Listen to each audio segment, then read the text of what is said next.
Hey guys, it's your broke beauty queen coming at you, and there's my mama in the back, and my boyfriend's driving.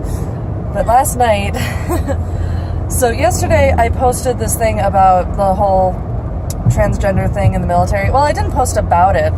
I posted about Trump being an asshole, and then people brought it over to the transgender thing. So I'm not going to disclose anybody's actual name, so they're going to be fake names. And I'm sorry that I sound like shit, and I apologize if I have long pauses because my coffee is not kicked in, and I am very stressed. So, here we go. So I posted on Facebook, "Dear Trump supporters, I don't care about anything else Trump has to say right now, except for the LGBTQ plus community. If you stand by him and his mistake, unfriend me now. I don't have time for people who don't respect me or my friends and family. If you think Trump is right in his discrimination, then leave my life, and good riddance." And then my dad commented, "But how do you really feel?" I was just like, only mildly irritated. And then I have a friend in the military, we'll call him John. He said, "Are you talking about transgenders being banned from the enlisting in the military?" There were a lot of comments I needed to load. Hang on. Okay. I said, "Also yes, but mostly the discrimination in his term altogether." Keep in mind he's only been in for less than 7 months. Actually, about 7 months now. So, he said, "There are so many reasons banning transgenders from enlistment is the right move, but there are no excuses for his acts of discrimination." And then a friend of mine who is transgendered, I was so happy that she found this post. Good. And we're going to call her Shelby. And she said, "Just curious, for what reasons do you think people who are transgendered shouldn't be allowed to enlist?" And I said, "Oh, I'm so glad you're here. I'm so glad you found this post. I almost tagged you in it." Almost. And then my friend in the military, John, said, "If you want to break it down to one simple reason, gender dysphoria is still considered a mental illness. Individuals with mental illnesses are not allowed to enlist." Oh my God. Yeah. Then I thought back to my ex, who had depression, anxiety, PTSD, and Asperger's. He upgraded. I upgraded, yeah. Big time upgrade. Yeah. And then Shelby said, "Sarah, thanks. I know personally I would never enlist, but I think taking that freedom from others is just plain wrong. First of all, one of the main arguments against it is that people who are transgender need constant medication or hormone therapy, and they can't access it when enlisted. That assumption is just plain wrong. Someone can be transgendered and never even want to have hormone therapy or any form of surgery. Secondly, I've seen the argument that it can be a distraction for both the person who is transgender, as they are apparently so obsessed with their own gender that they have to flaunt the differences from their birth gender, that it will distract other cisgendered members." And then Shelby addresses John. "That's a fairly large blanket statement, one of which is so vague that I don't feel attributes to the true issue of the situation. If you consider gender dysphoria a mental illness, what differentiates it from different mental illnesses? What could gender dysphoria do to make someone unfit to enlist? People who are transgender are just like you. They just prefer different pronouns from their birth gender. To say that it's a mental illness and all people with mental illnesses shouldn't be able to enlist is like saying people shouldn't keep goldfish as pets because piranhas can kill you." And I was like, yes, girl. And then... Good going, Shelby. Yeah. Excuse me. And then this kid who I consider to be my little brother, he's 14 or 15 years old, and he wants to become president one day just to fix the shit that is going on in the world right now. We'll call him Alan. Okay. And, wow, that guy's a chain smoker. He just tossed out a cigarette, and now he's like halfway through another one. What the fuck? Okay. So Alan said, Since when is it considered a mental illness? I know plenty of LGBTQ plus people who are right in the head. You guys just choose minorities because we're easy targets.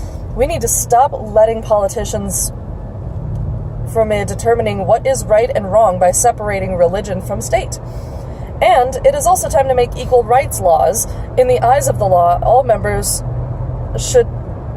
of the public should be treated with equality, respect, and freedom to do whatever another person can without infringing another person's rights.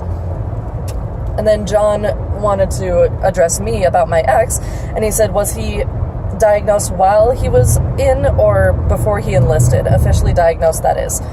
He was officially diagnosed before he went into the military.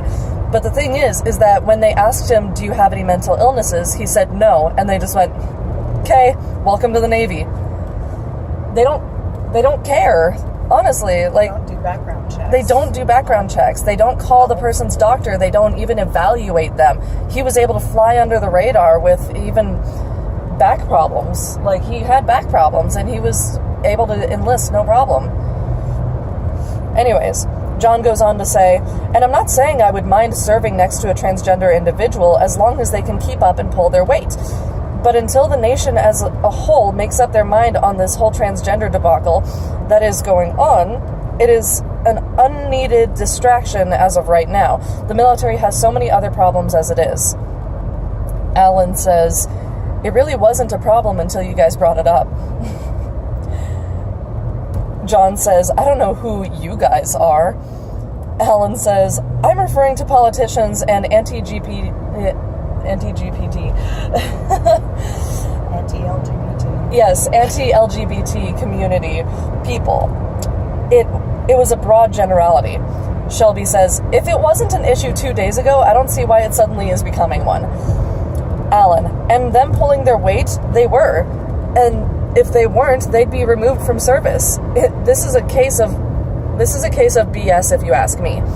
John, how do you know it wasn't an issue if you aren't currently serving next to them? Because we didn't hear anything about it. Was it, John? Was it? Alan, if it is an issue, the person... Excuse me, wow, okay. If it is an issue, the person who is bothered by it can speak to their supervisor. You don't need to bring a whole group down because of it. Stop being so entitled and grow up. John, well, sadly, that's the way the world works. It only takes one to ruin it for the bunch. What's easier, telling a group of transgenders they can't serve or the rest of the U.S. population they can't serve? It's the less of two evils. No, you tell the rest of the population who wants to serve to get over it and deal with it. And Yeah. if the person is qualified to serve, let everyone who is qualified serve. Yeah. And then Alan says, if one grape goes bad, are you going to throw away the whole vine? No, because the other grapes are great grapes. You were just being wasteful and of good talent. And then John said, oh, people are now fucking fruit, are they? And Alan said, you're just being entitled. It was an analogy. Stop being so shook. I'm like, I'm shook just from that statement, honestly. I love it. And John says, please explain to me how I'm being entitled. Alan says, talk like a normal adult. John says, I wasn't aware there were multiple ways to talk aside from different languages. And then I was thinking, Goo Goo Gaga and Bring Me a Beer are two different things altogether. So, yeah, they are two different languages. And then Alan said, you think because you're a straight white guy, everyone has to be exactly like you. If we are all the same, the world would be boring. And my point is, if they are defending the country, they should have the right to defend their freedoms. And the right to do whatever they choose without infringement from the public. John says, Did you not read my previous comments? I clearly stated I would not mind serving next to a transgender, because personally, I don't give a flying fuck you do with your body. And Alan says, in parentheses, as long as it's legal. Yeah. And then he goes on to say, look, I'm not saying it's your fault, but I am saying that if you aren't part of the solution, you aren't doing anything. Your words fuel politicians. Time to use our words wisely. John said, I'm not out here saying you can't be a transgender. I'm saying I